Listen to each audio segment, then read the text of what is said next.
It's round 14 here at Grand Prix Copenhagen. The format is modern, and we have, well, we got some nice ones at 11 and 2.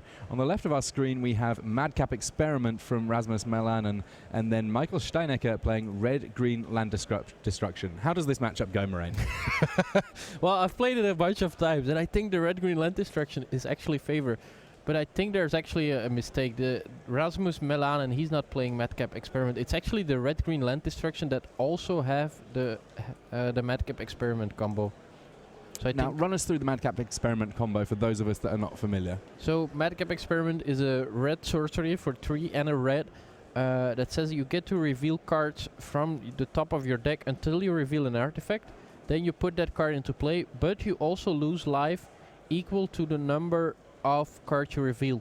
But if you reveal Platinum Angel or Empyrean, the 8/8 artifact, you do not lose the game for being at a lower life total. So it doesn't matter how deep the cards are, you will survive the turn anyway, and you get yourself a big creature for 4 mana.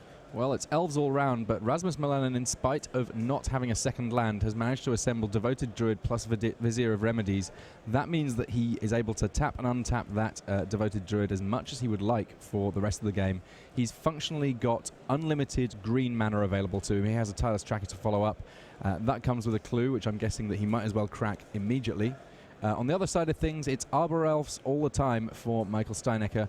He's going to need to get something else going if he's going to defeat this deck before it finds something to do with all of that mana.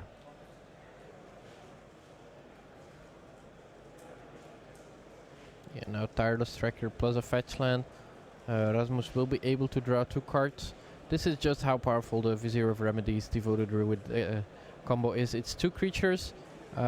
They both only cost 2 mana, so they come into play quite quickly with Court of Calling. They don't take that much mana to search up, but it's so potent. Yeah, if you're Michael Steinecker here, you just have to kind of have your fingers crossed that the extra 2 draws available to Rasmus Melanen will not be enough to end this game before anything's really even happened yet.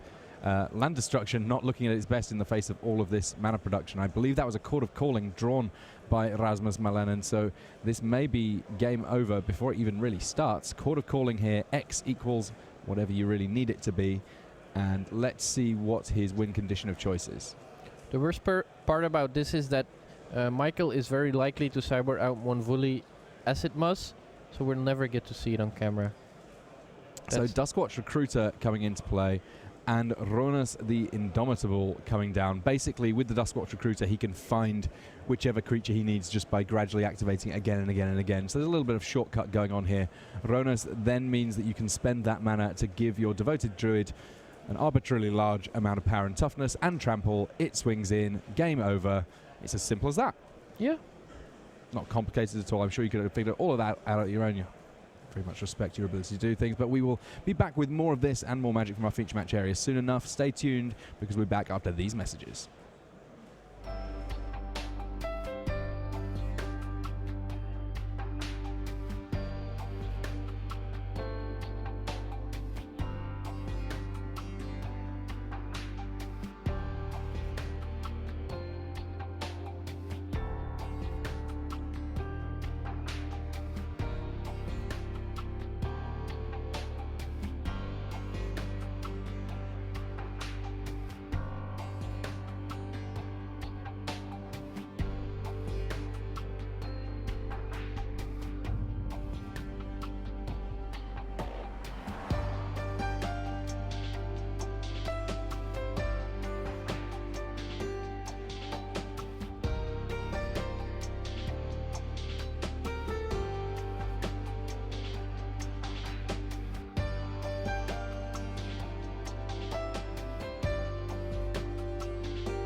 Hello and welcome back to this round 14 here at Grand Prix Copenhagen. We've updated a couple of bits and pieces for you. That we had a few naming bits and pieces that were a funny way around here. Rasmus Mallinen on the right of our screen, it was the one on Madcap Experiment, and it was Elves on the other side of things. So that's all kind of fixed up now.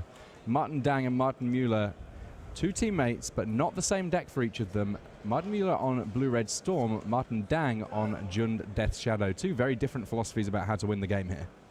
Yeah, the one, Jund Death Shadow, trying to attack with big creatures. Blue-Red Storm, as we know, is kind of the only non-creature based storm deck. Well, there's also Ad Nauseam. So that's actually Ad Nauseam and Through the Breach, but Through the Breach is still a little bit based on creatures, different types of creatures. But it's trying to play as many spells in one turn by generating mana with Desperate Ritual, Manamorphose, making your spells cheaper with Goblin Electromancer, and then trying to kill your opponent with enough Storm on the Grave Shot. Now, I'm kind of intrigued as to how this matchup plays out, in as much as Martin Müller's deck is unusual for the format in that it's not naturally trying to deal damage quickly. So it's not as if Martin Dang can rely on his Death Shadows becoming big with any help from his opponent. What the Storm deck typically is looking to do is get a cost reduction creature into play, whether that be Baral or Goblin Electromancer, and then kind of go crazy casting rituals, and at some point Past in Flames and a Gifts Ungiven, finally finishing things off with a gigantic Grape Shot. Against Death Shadow, it might be able to do it with a relatively small Storm count. Not as much damage to deal here. Here's Electromancer, and Manamorphose, the first piece of the puzzle, immediately responded to by a Fatal Push on the Electromancer. So that means that it's unlikely that Martin Müller is going to be able to get the combo going, but Storm currently 2. 3. Yes, 3 because of the Fatal Push also. The question will be, with the 2 mana that he has floating from Manamorphose, is he going to be able to get anything going here? Well, he's got 2 more Manamorphose, 2 Desperate Ritual, and the Grape Shot, so he's actually got a small chance. He does need to draw into some business after that. Here we have Storm 4, Serum Visions, Storm 5, 6, 7, 8, he's 9, so he's 3 storm short. We will get back to the other match once those guys have finished sideboarding. This is kind of our look-in match, so you're not missing any magic right now. But right now, Martin trying to find a way of storming through what Death Shadow has going on. The fact that he's playing a Serum Visions here suggests to me that he doesn't think he's going to be able to go off, because it leaves him with just 1 mana left over. Already played a land for the turn, I believe. Sees Baral, Chief of Compliance. We are going to jump back to the other match because the first game was so quick, we don't want to miss even a single second of that one. So let's get a chance to see whether or not our Collected Company Elves counters deck on the left-hand side of things from Michael Steinecker is able to make it a quick 2-0 against Rasmus Mallanen's Madcap Experiment, or if things are going to go a little bit differently in Game 2. I think the big problem for Rasmus Mallanen is that his main deck plan was like Stone Rain and Moonvully Acid Must, but that just doesn't work against a deck with 12 mana creatures. Maybe after Cyber he was able to cyber out some of that land destruction. Seems like he's still holding 1 Stone Rain, so he seems to be still on that plan. Very nice to make it 11-2 with such an interesting deck. Certainly not something I would be expecting this late into the tournament. Yeah, I'm definitely intrigued to see whether or not Rasmus can get something going here, because his is an unusual list.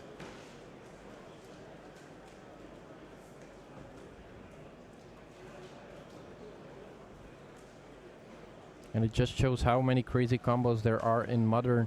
And because the format does not have Force of Will, you're actually fine playing these cards. I'm not going to say it gives you the highest win percentage by playing a deck like this with Madcap Experiment, but at least you get to try. And as you can see, 11-2 is nothing too shabby.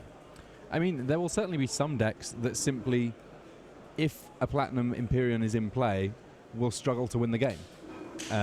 Whether or not that's true for Steinecker is debatable. Certainly, he can get so much going with his Vizier. He may not be able to get through with damage regularly with Devoted Druid coming through with Trample thanks to Aronos, But if he has something like Walking Ballista, that represents a way of removing the big creature in play before then dealing lots of damage.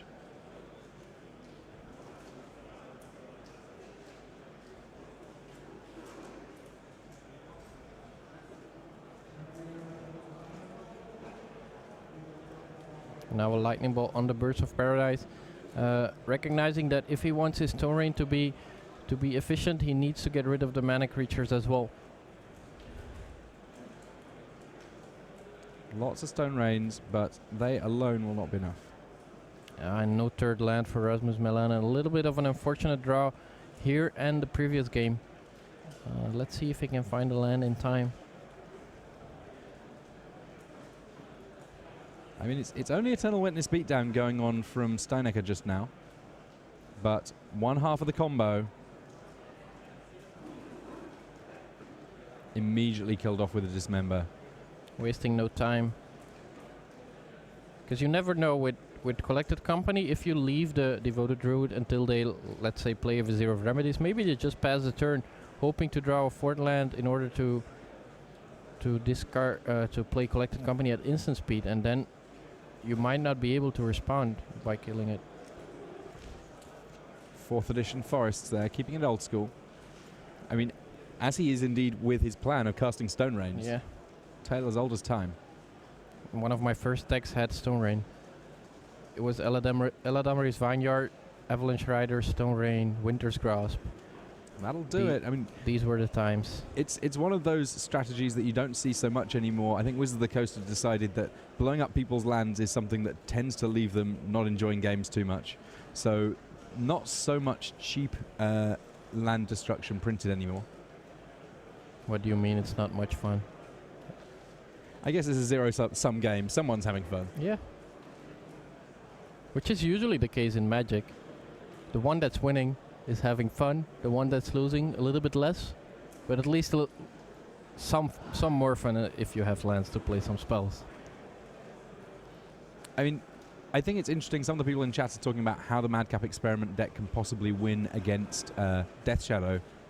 A lot of Death Shadow lists won't have that many ways of dealing with a Platinum Angel or a Platinum Imperium if Madcap Experiment does get cast. At which point, it may just be possible to sort of work on the game plan of protect the Queen, get the big fatty into play, and then just make sure there's not enough lands for much else to happen. Look at that. Utopia Sprawl and then another Stone Rain. So even though Vizier of Remedies is in play, going to need to be a bit of help here for Steinecker if he's going to assemble his full combo. Of course, he could just do it the old-fashioned way and say, I'm going to keep on trucking in here. More mana and Stormbreath Dragon. This deck is great. Protection from white, so the Vizier is especially ineffective there, and maybe pumping the brakes a little bit here. What have we got? It's another Vizier of Remedies. Take a couple of points to cast it. Rasmus Melanen needs something because he's facing down more damage than he can deal with right now. Monvoli Acid Moss blowing up a land, letting Rasmus find another one himself. He doesn't have a Dryad Arbor. A Dryad Arbor would be a nice one here. Or nice enough, I guess. Just enough to stay alive. I did not expect this when I came into coverage round 14. Monvoli Acid Moss, ladies and gentlemen. It's a powerful card. I mean, it's reminiscent to me of Reap and Sow, the card that was played alongside Platinum Angel by Gabriel Nassif in Pro Tour, I want to say Tokyo. But there is the handshake. Not enough blockers to deal with the straightforward creature beatdown of Michael Steinecker. Rasmus Melanen just not drawing quite enough lands to get things going there early on. And that means that even though there wasn't a combo for Steinecker, he advances to 12-2 here with 1 round left to go before we cut to top 8. And that puts him in great shape to be in that top 8 once we get to the end of this Swiss. So that's the end of our first match. We'll get a chance to jump across and see a little bit more of what's going on. By the looks of things, some shuffling going on between Martin Dang and Martin Mueller as well there. So we'll get an update on the match scores for that one as soon as we can. Martin Mueller did find a way through with his blue-red Storm deck in the first game. We're going to be with this one till its conclusion at this point, so we'll get a chance to see exactly how the blue-red Storm deck navigates the raw aggression of Jund Death Shadow soon enough.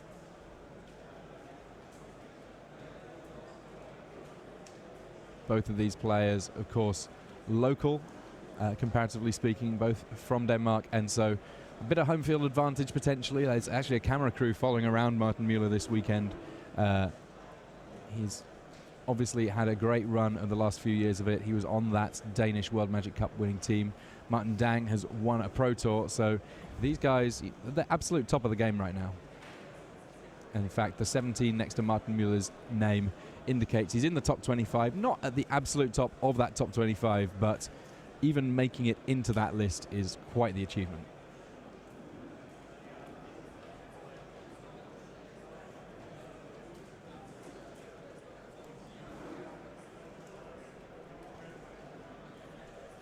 In the meantime, Martin mulliganing to 6 after losing game 1.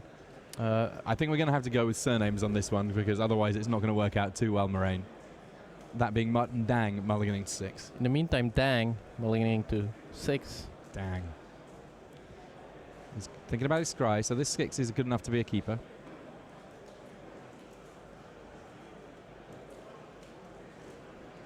Quite an impressive performance once again by Martin Mueller. Blue-red Storm. It's pretty much the only one I've seen play it at this tournament, and once again he's at the top of the tables, winning pretty much everything. Yeah, Mueller has a big range in terms of the decks that he's willing to play in Modern. We've seen him playing Living End at the highest level. I know that he's played a fair amount of Death Shadow in his time. So Blue-red Storm, a little bit different from him. Thoughtseize coming from Martin Dang here and revealing a hand that's a little bit light on land and has 3 cantrips though, so it's got plenty of opportunity to develop nicely. Now, the one card that really supercharges that hand is Baralchi for Compliance. That's the one that means that everything else gets a little bit cheaper, but it may be that Dang says it's easier for him to remove that when it's in play than to deal with some of the other spells in hand, so something like Gifts Ungiven might be a tempting card to take here. Yeah, but it's not an easy choice when your opponent has only one land to take a card that costs 4 mana. Might even be tempted to play something, to take something like Slate of Hand, just in hoping that his opponent will never or not draw enough lands to ever play that Gifts Ungiven. Maybe he's also holding a second discard spell, so he can take Serum Visions on the next turn. But it seems like he's not taking the risk, just gonna take the barrel, making sure that he doesn't have to keep up mana all the time. Worth noting that Dan managed to, between Street Wraith, a fetch land, and that Thoughtseize, get down to 13 life on the very first turn, and that's kind of where he wants to be, there or a little below, so that his Death Shadows are able to be active. Martin Mueller is not going to help him very much in terms of getting that damage. Once Martin Mueller starts dealing damage to the Jund Death Shadow deck, he probably finishes dealing that damage in the exact same turn.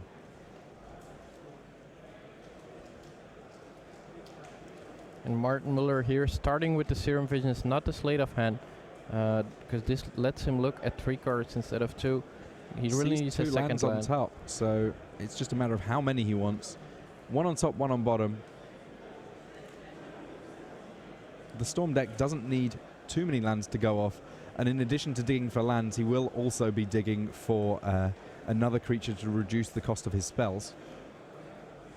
Worth noting, of course, that the Storm deck, one of the best decks in the format for digging to find cards, draws an awful lot of cards as it's going through its operations.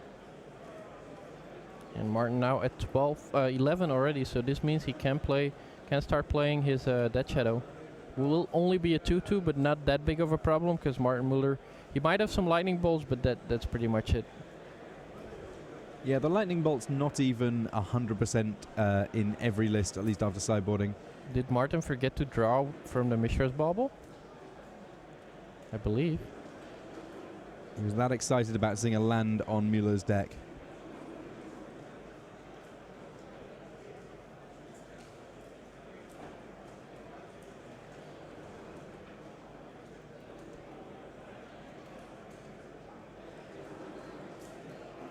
Now a Spirebluff Canal. There is a second land. Serum Visions once again. Empty the Warrens is an option after sideboarding here for Martin Müller. It's one of the options that he is considering whether to leave on top of his deck after this scry.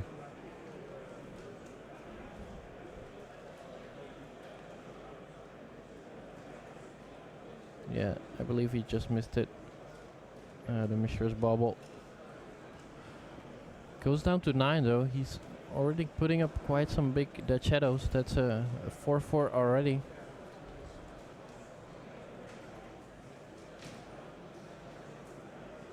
If he can go low enough, he might actually have the kill next turn, because he does have Traverse the Ulven Wall. That can of course fetch a Street Wraith, which in turn helps you lower your life total. Dang at 9 for now. Does he have? He's got sorcery, artifact, land, and creature, so he does have enough. Maybe even finds a second copy of Dead Shadow, and hoping to draw some cards that damage himself next turn. Müller with a pretty solid looking hand here. He's got rituals, he's got card drawing. It's just a matter of finish things off, and that might be an Empty the Warrens. Empty the Warrens, a card that I think that Death Shadow probably has a little bit of trouble with that many blockers, or indeed that many attackers. Yeah, I think pretty much the only way to win once your opponent has a lot of goblins is through Temur Battle Rage. I guess that some lists do run Maelstrom Pulse, so that might also be an option, but it's a relatively thin set of draws at that point. Death Shadow number 2, each of them 4/4s for Martin Dang. And now we're off to the races. Pyretic Ritual coming from Martin Müller. Stormcount 1 and cast another Ritual. Stormcount 2, 4 mana, goes to 2 red, 2 blue. Stormcount now 3. Look at the speed. Stormcount 4 now. Look at how quickly Martin does this. 2 red and 1 blue mana left over. This is the kind of deck that you can kind of practice these sequences without the need for an opponent. At this point, unlikely to be too much in the way of interaction from Martin Dang. Stormcount going to 5 and the mana remaining the same. That's 2 red and 1 blue.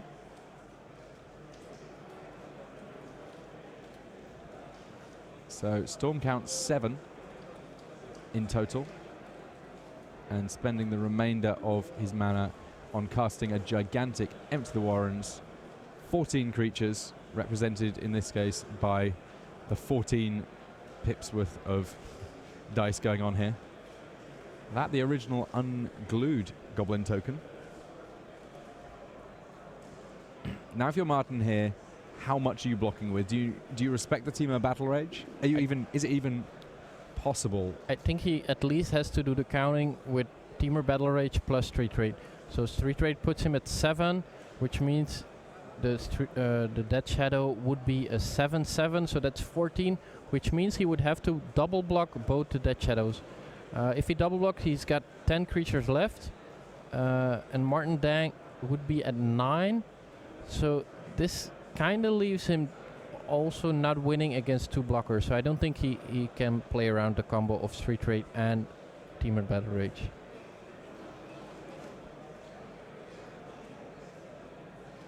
I think the chance of double creature is slightly higher than the chance of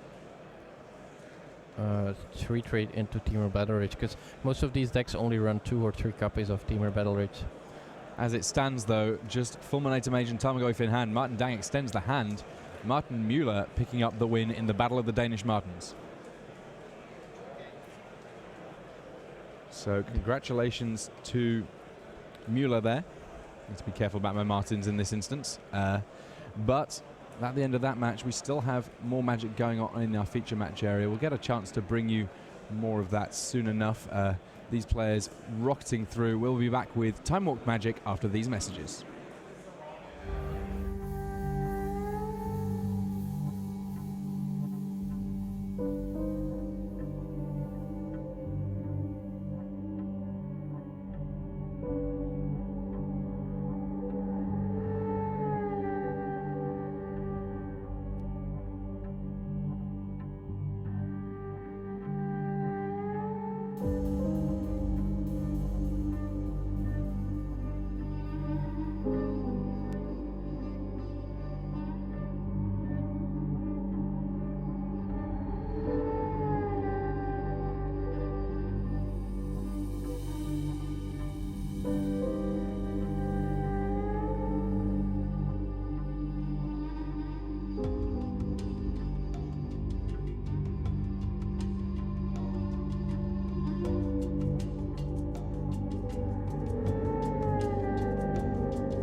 Hello and welcome back to this round 14 here at Grand Prix Copenhagen. We got a chance to move one of our other matches into the feature match area under the lights, as it were.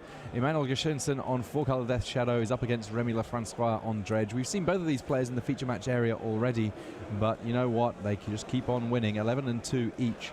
That enough that they're very much in the thick of it in this race to see who can get into the top 8. Death Shadow already down for Gershenson, already on just 8 life, so that's a 5-5 Death Shadow.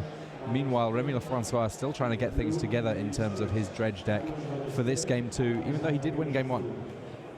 Yeah, just as last round, he did win game 1, and game 2 seems a bit harder to get going though. Bloodghast in the graveyard alongside a Life from the Loam, but aside from that, not a great deal of action from Remy Lefrancois, and he is going to have to deal with some big hits coming through on the other side of things. Yeah, Emmanuel already at 8, as we've come to get used to with this Dead Shadow deck. Usually on turn 2 they're at about 10 without having been dealt damage. This time around it's 8 thanks to the likes of Street Raid or Shocklands. I mean, the 2 Shocklands are usually already 6 damage, so you need like Thoughtseize, Street Raid, then you're at 10 and you can start playing your Dead Shadow. Tarmogoyf getting a little bit of help, it's fair to say, from the dredging going on the other side of the table. Golgari Thug there alongside a Rally the Peasants. Plenty of relevant cards ending up in the graveyard. And Remy Lefrancois does keep his graveyard kind of front and center when he's playing Dredge. Kind of makes sense in some respects. It's the most important zone for him. Of notice, he has not yet played a land, so the Bloodghast can still come into play after the dredging has happened. He's going to trigger the Narcomoeba already, so that one will be coming into play alongside at least one, this time 2 priced Amalgam. Cathartic Reunion just generating a crazy amount of discards and then into draws, which are turned into dredges for this dredge deck. Lots of cards in hand for Remy Lefrancois all of a sudden. Plenty of creatures coming into play also.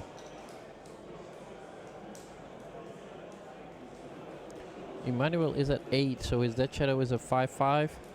And we could assume the Tarmogoyf is at least 4, so that's 9 damage. He will need some more work if he wants to kill Remy this turn. Although, together with Temur Battle Rage at 10 plus at least 4, so 14. He might actually have lethal together with Temur Battle Rage. Of course, not taking into account the Narcomoeba. Yeah, I mean, I guess one of the reasons that Dredge has a pretty good matchup against Death Shadow is simply that it has a lot of creatures that can quite happily jump in the way of what Death Shadow is doing, and they will still come back at some point. It does then also get to just attack with hasty Bloodghasts. The Death Shadow deck almost always will be rendering itself below 10 life, which means that at that point Bloodghast does have haste. All it takes is a land from hand going into play and all of those Bloodghasts coming in from the graveyard. Would be interesting to see what Gershenson has in his graveyard, because he does it traverse the Ulven Wall. If he's got enough cards in his graveyard to search up a non-basic land, he could actually go down to 5, making his Dead Shadow an 8-8. Together with Temur Battle Rage, that's 16 damage, 16 trample, which would actually be enough here. But I don't think he's got much in his graveyard. Yeah, worth noting that the Bloodghast cannot block. Generally speaking, WotC do not like when their R&D department are designing cards, creatures that come into play virtually for free from the graveyard again and again and again. If you make it so that they can block in each and every turn, that's a fairly frustrating gameplay experience.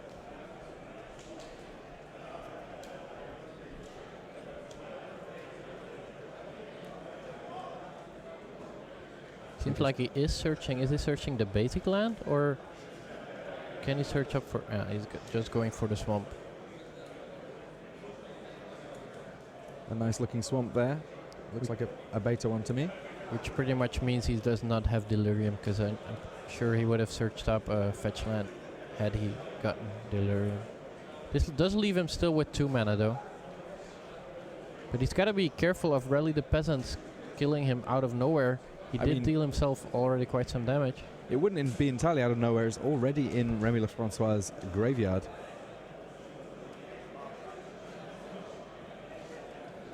Two prized amalgam, a flying Narcomoeba, which currently Geshinsen has no way of blocking, and that Bloodghast in play could all potentially rumble into the red zone. This attack, on the face of things, if both creatures come in, let's work out how much it's for. We have instant land creature, sorcery. Any artifacts in there? Interestingly enough, it might actually be better from Remy to block the Tarmogoyf, because usually you'll just want to block the biggest creature, but when you're facing Temur Battle Rage, it sometimes is correct to block the smaller creature so that they have to Temur Battle Rage that one in order to trample over. So for example, now the Death Shadow is a 5/5, and the Tarmogoyf is a 4/5. If you block the Death Shadow, he gives Temur Battle Rage onto the Death Shadow. You take 9 trample damage plus 4 from the Tarmogoyf. So that's 9 plus 4 is 13. Whereas if you block the Tarmogoyf, you only take 7 trample damage and 5 from the Death Shadow, so that's only 12. So you take 1 damage less because the way it works with trample and the double strike. You basically want your opponent to play Temur Battle Rage on the smallest creature. Remy working through all of this in his head. This game too, about 15 minutes left on the clock here. Looks like he is blocking Death Shadow.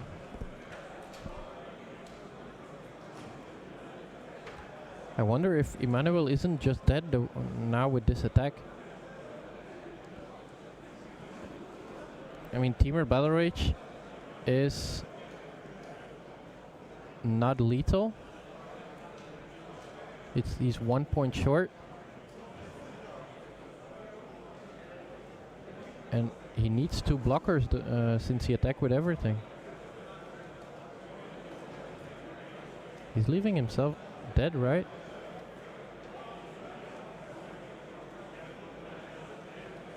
I wonder what the plan is here for Emmanuel.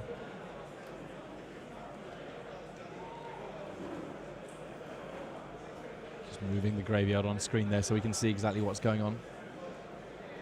The 4 next to the Tarmogoyf, just making it clear to everyone at home that we were able to do our counting correctly. It's currently a 4/5. Instant sorcery creature land.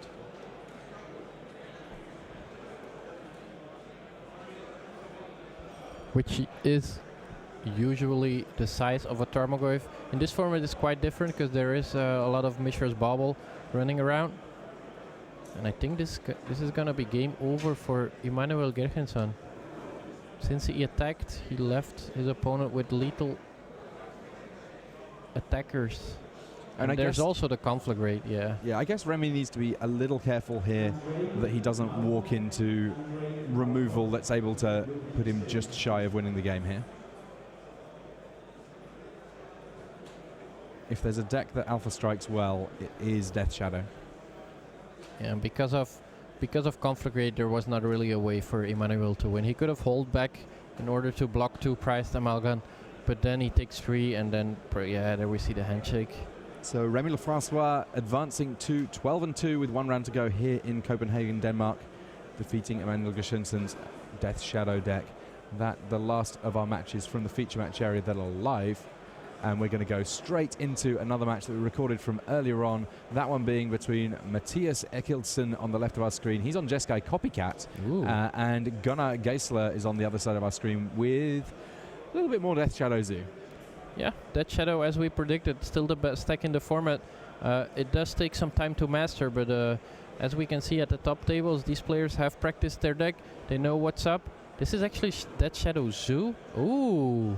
Different version. Yeah, we do not tend to see Wild Nakatl on turn 1 from the Death Shadow decks, but this is interesting because it means that there's a little bit of a beatdown option available that does not require the Death Shadow in play. Wall of Omens, though, will be a great blocker for Matthias Ekildsen for the time being, and that Wild Nakatl at the moment, it's just a 1/1. There are no mountains or plains in play for Gunnar Geisler. Let's see if he can fix that in this next turn. Yeah, usually if there's a card I want to play when my opponent started with a turn 1 Wild Nakatl, it's probably Wall of Omens. That card, the best blocker in the world, well, at least on turn 2. Another interesting card is the one, as you mentioned, with cumulative upkeep 1 life. Wall of Shards, yeah, the 0/8 wall with flying and cumulative upkeep, your opponent gains 1 life. Great against the likes of a Death Shadow. Kind of depends on your win condition though. If you're planning on dealing damage at some point, the life that you're giving might be problematic. But in Jeskai Copycat, you're looking to deal infinite damage, so would be quite an interesting sideboard card. Oh, while it is a good blocker, it is not good enough against Gorklan Rampager. Yeah, that Blood Rush enough to mean that Wild Cattle wins the fight against the Wall of Omens. I mean, the good thing about Wall of Omens for the Jeskai Copycat deck is that Saheeli copying a Wall of Omens is perfectly fine. You know, you get to draw a card on the sly. It's obviously not the way that you're winning the game, but in the meantime, it at least means that you're getting something going. Desolate Lighthouse, I think there was the card that Gunnar Geisler saw from Matthias Eskilton's deck thanks to that Mishra's Bauble. If games go super long, then the Lighthouse does give you another way of drawing into your combo.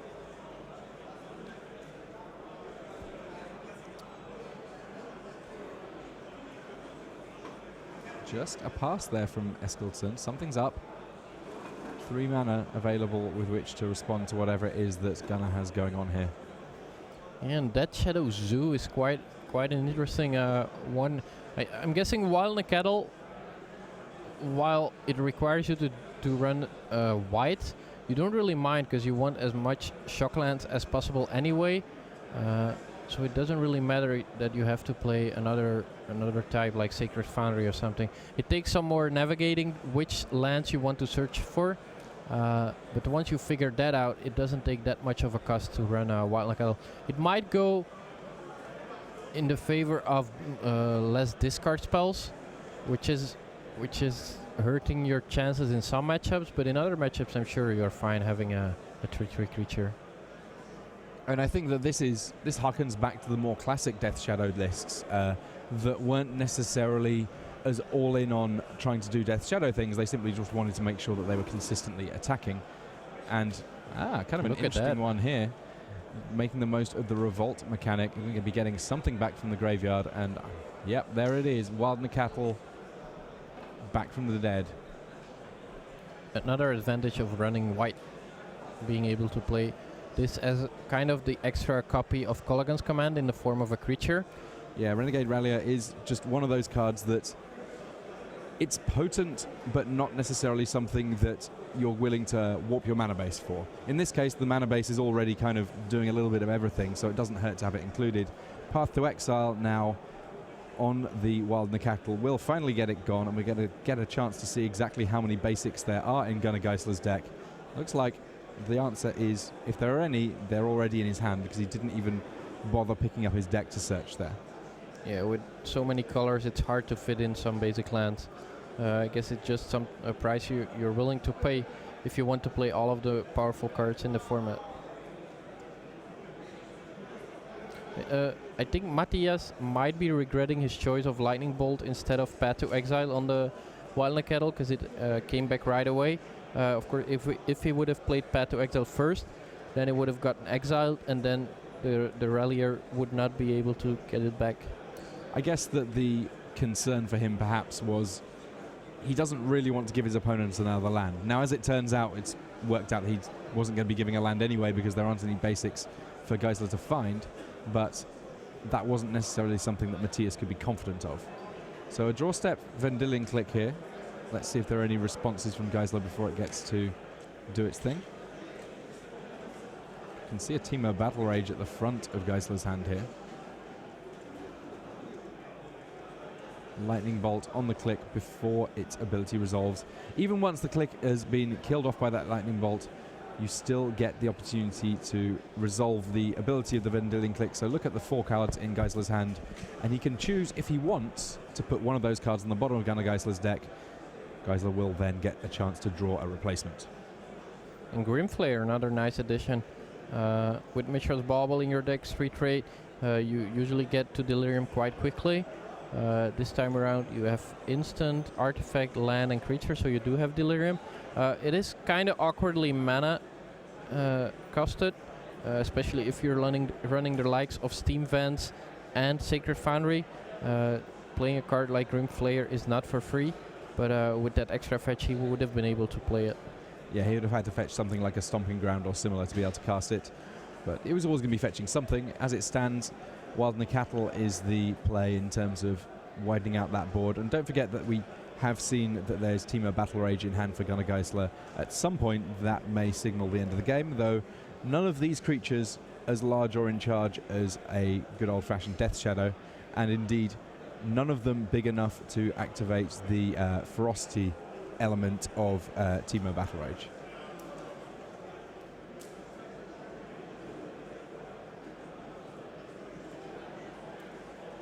So Eskilsson here, his deck is not necessarily looking to win the game in these early turns, it's looking to kind of weather the storm. How would you say that he's doing in that rain?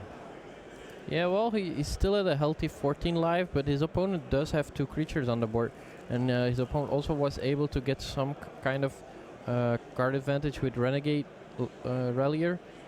He's gonna put into play another blocker. I guess his draw was pretty good, right? Wall of Omens, Bold Pot, and then Vendilion Clique. His turn 4 was a little bit under the average, but I think this turn, putting into play the Felidar Guardian, might give him the win next turn. So there's always the threat of winning out of nowhere with that deck.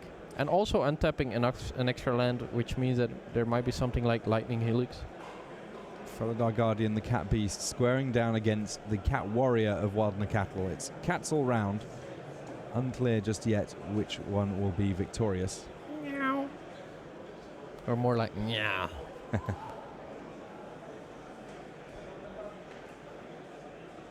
Now a Blood Grip, another red source, but it also means another black source, which is more important, I'm guessing. So Eskilsson sitting back, waiting to see what Geisler has going on here. Attention players, this is the end of round 14. Eskilsson pretty quick on the block there, not too worried. Looks like there might be a mutagenic growth in hand for Gunnar Geisler here.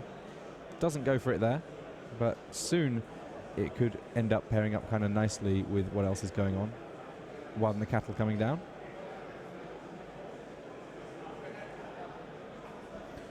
Yeah, so next turn we might actually see a win from Gunnar if Matthias has nothing. There's only a small chance he has nothing, considering he's got now 5 lands. He might, even a counter is enough to stop the mutagenic growth combo with Teemo Battle Rage. I mean, I guess my question is, how much does Gunnar Geisler have to stop Matthias Eskilsson if it works out that he does draw into Saheeli Rai? Another block on Wild Cattle here. Matthias didn't see any reason for this to be a problem last turn, so it makes sense for him to go for the same again. Drops to 5 on this attack though, so really not far off at all from just losing the game to Teemo Battle Rage, even without the added bonus that comes from having a 4-mana creature. Tarmogoyf comes down for Geisler here. So if Eskilsson's going to get something going, it has to be now. Remand on the Tarmogoyf, no extra green mana available for Geisler. He's actually been kind of hampered on green mana for the entire game, which seems funny considering the amount of green permanents that he has on the battlefield at this point. Yeah, he's been playing one at a time. It's the, as we said, the risk you take when you run so many different kind of lands. He needed the white source for his Nacatl and his Renegade Rallier. He didn't really need the blue source, so maybe the Steam Vents should not have been fetched, or maybe he drew that one naturally. But the Blood Crypt, he just wanted the extra black source, I'm guessing, for cards like Death Shadow. Looks like an activation of Desolate Lighthouse here, and that suggests desperation for me from Matthias Eskilsson. Needs to find something if he's going to stay in this game on just 5 life against a horde of angry cats on the other side of things. Gunnar Geisler pretty quick to send them all into the red zone. A block on one of the Wild Nacatls, and there's a lightning bolt on, and mutagenic growth in response. That enough to win the game.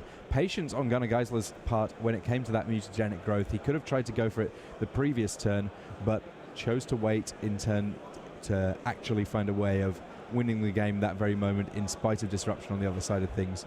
These players now reaching to their sideboards, seeing if there's ways that they can optimize what they're doing.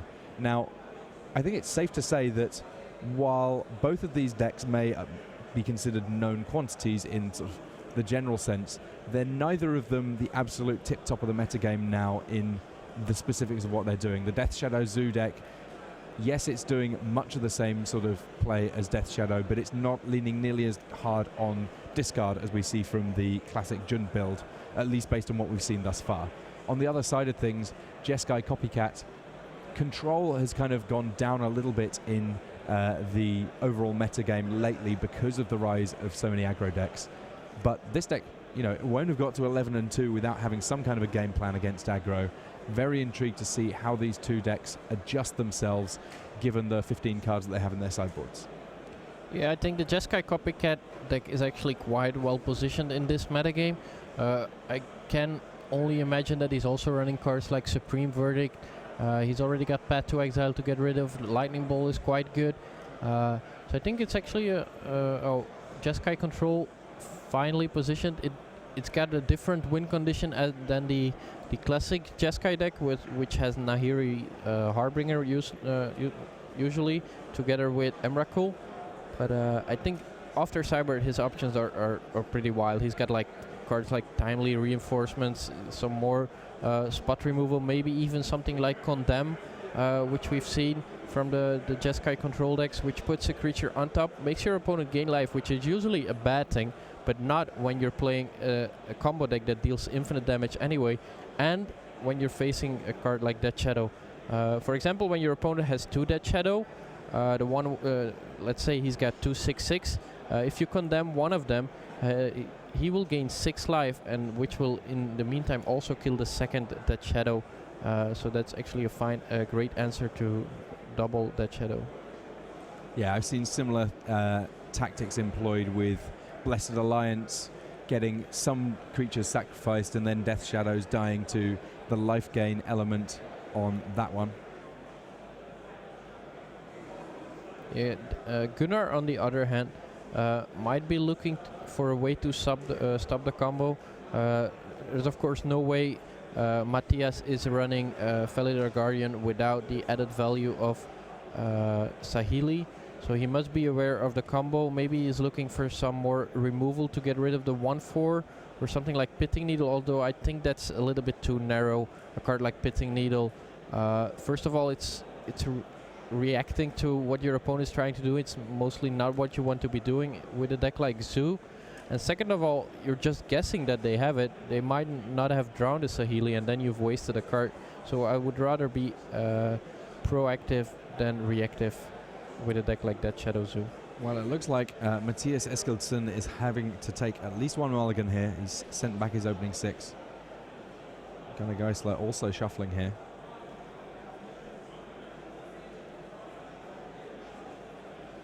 At least they're both on a mulligan. I guess that the Copycat deck, given a good enough draw, can get out of mulligan very easily if it is going for its combo fast.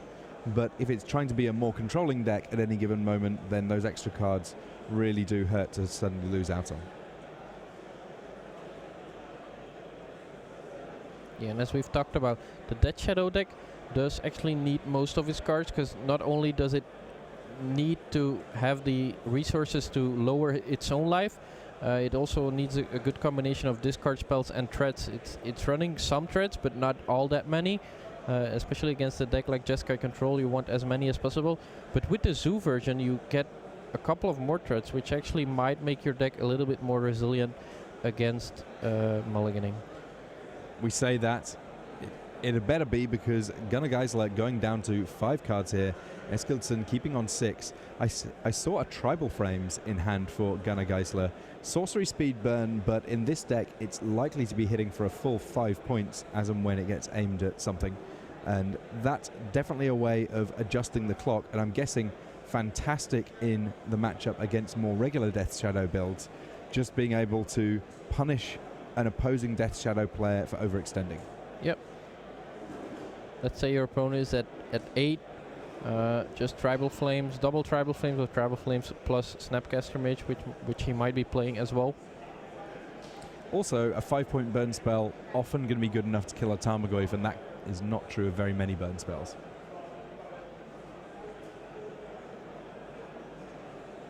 All right, looks like we're going to be kicking things off here. Guys, like already a game up, so that's going to be feeling good for him, even if he's not too excited about the hand that he's got here. Scries to the top. Eskildsen going to 18 in order to cast this Serum Visions on turn 1 off a Steam Vent. Both of these players kept their card on top, so at least they're happy about the next card they're drawing. Let's see if Matthias is once again putting them cards on top. Only one.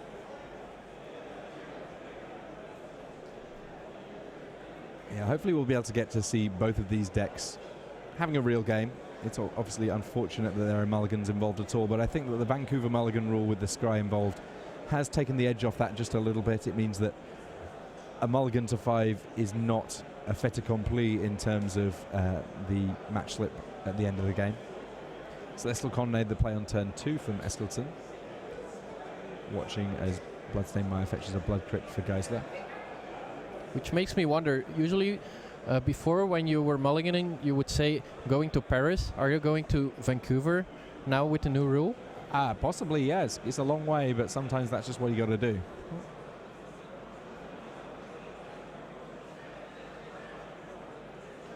Just thinking back to what the original mulligan rules were now, they seem very harsh indeed. Wooded Foothills, they're the play for Gunnar Geisler. Doesn't crack it immediately. No threats early on from him at all, actually, which is endemic of the 5-card hand. No third land for Matthias Eskildsen. Despite keeping both, well, the first card he drew with the mulligan, and then keeping a card with Serum Vision. So he at least kept one non-land card on top. Are we going to be seeing a remand on the first play from Gunnar Geisler just so that Matthias can keep digging through his deck? Wouldn't be a terrible play.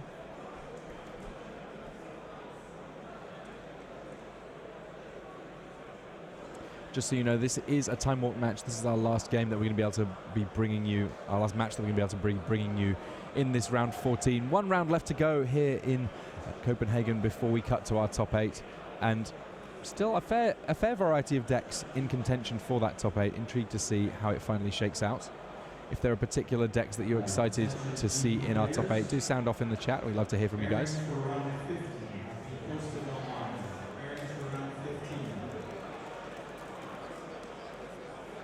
Well, Matthias Eskildsen is the one that has drawn up to 3 lands first, and he's dropped his life total down low enough that Death Shadow is a player in this game on 12 life. Targets it with a Lightning Bolt. Are there any responses from Gunnar Geisler? He casts a Lightning Bolt targeting himself in order to functionally counter the Lightning Bolt from Eskildsen. That not a play that you get to see every day. No.